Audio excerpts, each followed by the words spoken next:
it's available on Amazon. Okay, so if folks want to acquire a copy, talk to Faiza after. I am going to invite up my other for the last reading before we get back to Salt Mouth.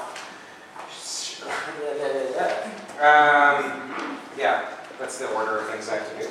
Scherezade Siobhan is bloodshot and boomerang, coal upon the eyes of herself as well as the eyes of those others she loves. Currently hailing from Mumbai or Bombay as she swears to it, and hoping to soon be in residence in Vancouver, BC. Zahara is parts equal or unequal, Romani lullaby, bunny veracity, Afghani surprise, and the whisper of beyonds. Her poet's shadow is filled with a love for the human mind, hovering over a flame with a flamenco tint. Her wrists know delicacy of roses. She can cook a heartless biryani that leaves you nightmarish and spicy inquiry in a good way. She has a new physical book of poetry just published from Sallow Press called Father, Husband, and a digital book from Thought Catalog called Bone Tongue. She is my girlfriend, and she has allowed me as much ease of mind as a revolution of self, for which my thanks are colored neon yellow and bounce from temple to cheek when smiling. This is her first reading in the United States. Yeah!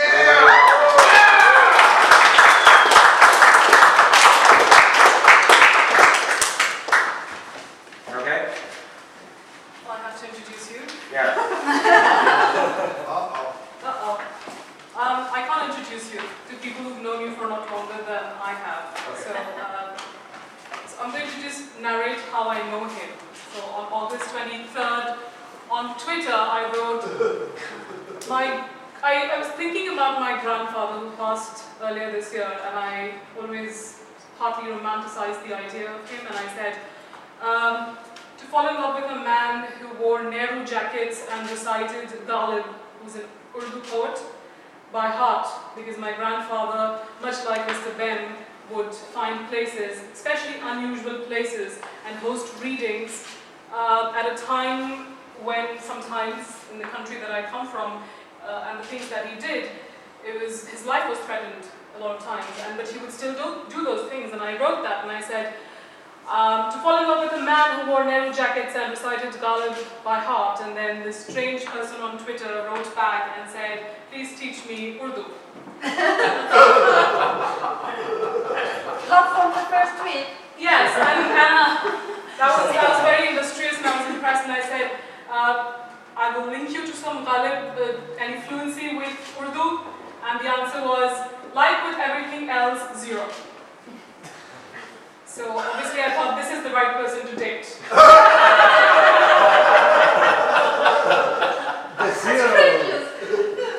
So the thing that I want to say, and I'm not that fluent with such a lovely bio, but because we started at Urdu, Urdu has a word called Zuban.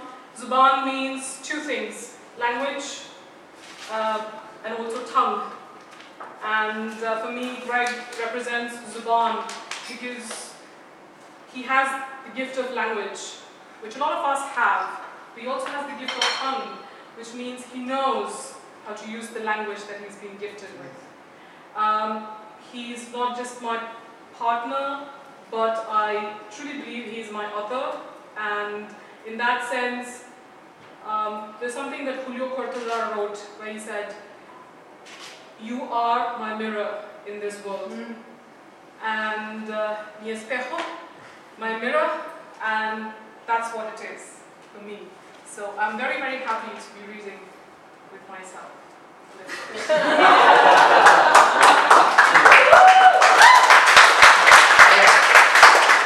So tonight we're going to read actually a really interesting thing, 8 Idyls of Antigones, and this is all vocabulary that I'm not well versed in, and I don't know the Latin, and I don't know the pre-Latin. I don't know any of the etymology of these words, but I do know that Antigones. What about the post-Latin?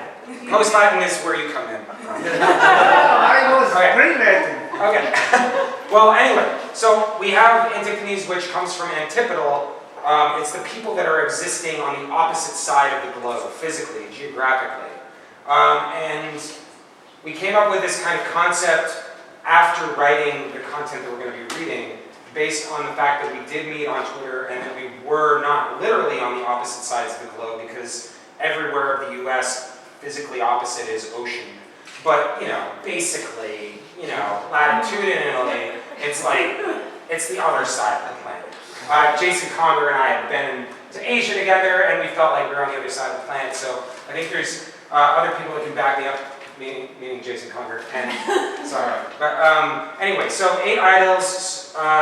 These are idols are kind of like the picturesque, they're kind of like the ideal, they're kind of like songs that exist solely for this one purpose, to showcase this one image, and that image breaks after it's existed.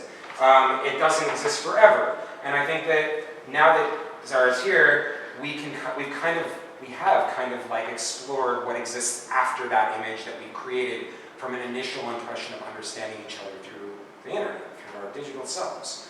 And so it's really interesting to go back and read all this shit that was written, and I mean shit in a good way, that was written when we first met each other in a Google Doc, and now cut it up for a performance script, and that's what we're going to be reading tonight. Any questions? Any other? Okay. Any answers? Any answers? Maybe. The only difference being that I'm going to read, so we started writing in a Google Doc because there was an 8-hour split between us being awake, and eventually, of course, losing a lot of sleep over a period of time. But what I'm going to do is I'm going to read the parts he wrote, and he's going to read the parts I wrote. And because that's how we were communicating and letting to know each other a little more. So, to begin with, because he wanted to learn Urdu so much, I'm going to start with a line from Mirza Ghalib, who is the Urdu poet that I so love. And it says, "I am the report of my own rupture. I come from a land of styrofoam and garments built in factories, sewn by hands, colors of skin we'll never see. I don't know what's more vulnerable. I do not know what most of these feelings are. I sit with my knees on the carpet. The carpet is a light brown color. There are no stains this year. There have been stains past year, toilet paper on the desk or anything needing cleaned up. Wires, external hard drives. It's white outside, it's a white man's world, it's a man's world. I'm hollow when I type like this. But how to prevent that which comes to the surface so quickly? It's like trash floating on top of the water, where all the fish are beneath. In the American sense of the word, a pile of stones and grit and detritus. Some words I will never remember to spell. Some things I will always feel are in my way to stop me. You are not in my way to stop me. But you must know the barriers of my mind. I want to dance. 1. There is no way to preserve any emotional state that I have found accessible. Carpet patterns that look like sword slash. 2. Scape of ruin, like moth birth, grey when lit. Where are origins at this collide of infinite? 3. It is clear. Love is not letting go of the shared vision between us. Somebody has asked me to write something for a person losing their eyesight, to help them remember the color of the sky by touch instead of sight. I want to say, make a rice bowl of your palms under the tap water. A rainstorm nestles around the archipelago of your wrist. This numbing muzzle, this ebb and flow is the most transparent blue. The liquid buzz sharpens its razors against the velour of skin. It is like the powdered blue topaz blurring the Skype sleepy eyes of a boy I love.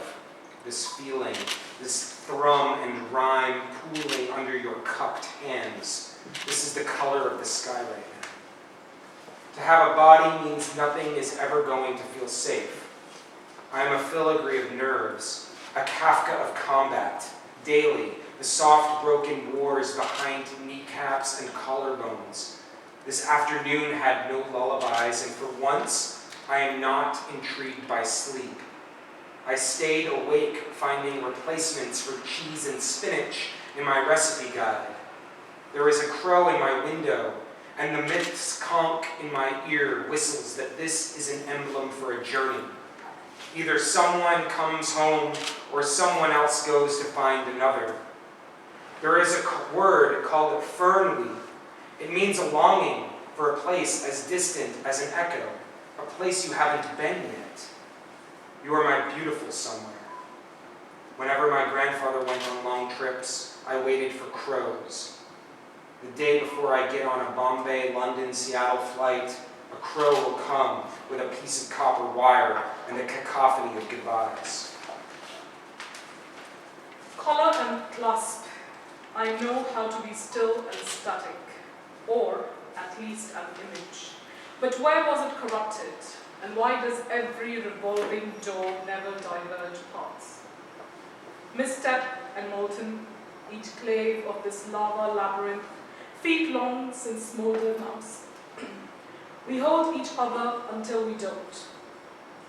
The lit sides of both worlds of a singular planet, rigor of the shine, the nudity that layers well, strewn brown boxes filled with strewn clothes, and what we say, our limbs finding the space.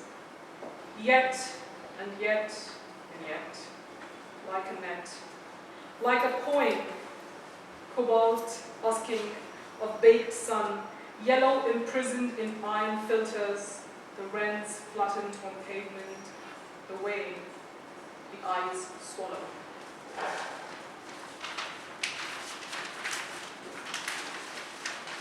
Our timelines tied into an ampersand. I will grasp one end, you the other. I am learning to trace without placing, lifting you out of the embossed suggestion of other earths, a shifting font of light draped over you to the letter. Settled into your bed of coals, I soften like baked apple and offer aromas. To feel myself burn into view on the film of you, I am processing in perfect darkness. I want the sharp inhalation of our contrast, the pleasure of more to come. Come more to, come root me, come comet or tomb. I am to be with you. I am to be with you. And every interpretation of this, and every interpretation of this is the same, that I wear the body of your name. Love is a room being randomly turned on every axis. The idea isn't to stay on your feet, but to be as at home turned on your head, as lying on your back, as hanging from your knees. This requires being at the center, rather than the head of your/myself, to make all extremities interchangeable. I could love you as well with my left thumb as with the tip of my tongue or the nape of my neck. I could juggle any number of affections for you with my eyes closed. You are my finest impulse. Wow. Possibilities are truth in themselves, said the convent. Failure, bronzed, gusted and optioned, but barely respected. There was brick and mortar and humiliation.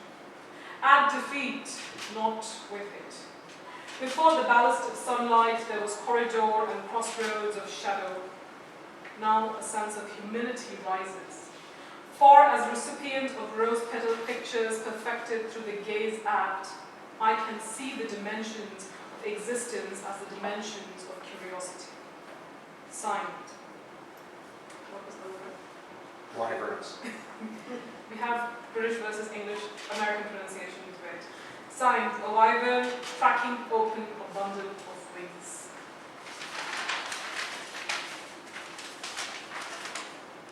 One, the first time I see a chicken slaughtered, I am 8.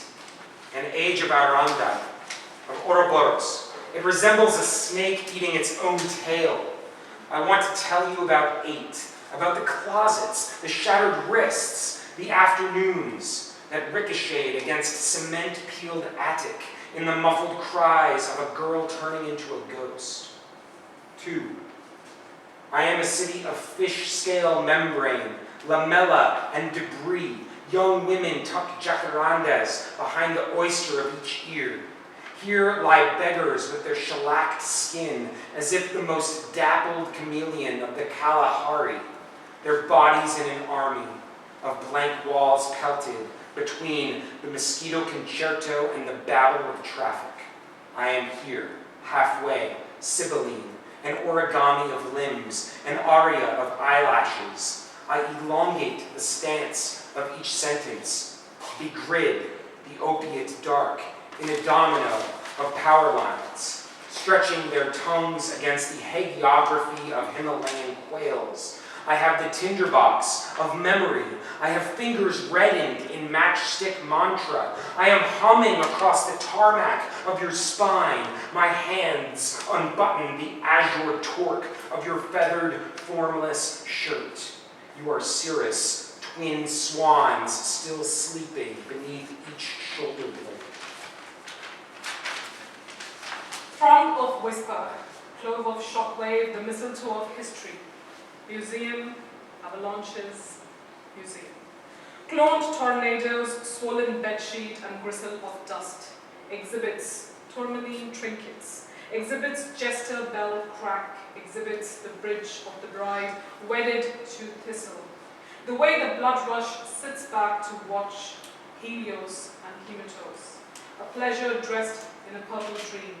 I have done the pushing, I have forced the inabilities, I have created this stumble and fall, this patterns do not, this logic cannot, mind of fiery arrow scorch, mind of canals, mind of burning tongue, mind of unclean wooden floorboards, mind of the vibratos, mind of our time, mind of milk made of crushed almond. Mind of trumpets as liquid spiral, as smoke spiral, mind of deterioration, mind of loosened blood, mind of cloakroom, mind of cloaking, mind of honey, mind of his smile, mind of his hair, mind of his jeans, mind of his jeep, mind of the lingering sear. She looks at me with her mind. Mind of her history giving me good looks from a room laden with corners. Her mind of soliloquies and silhouettes, her mind eclipse and halo and penumbra of comfort.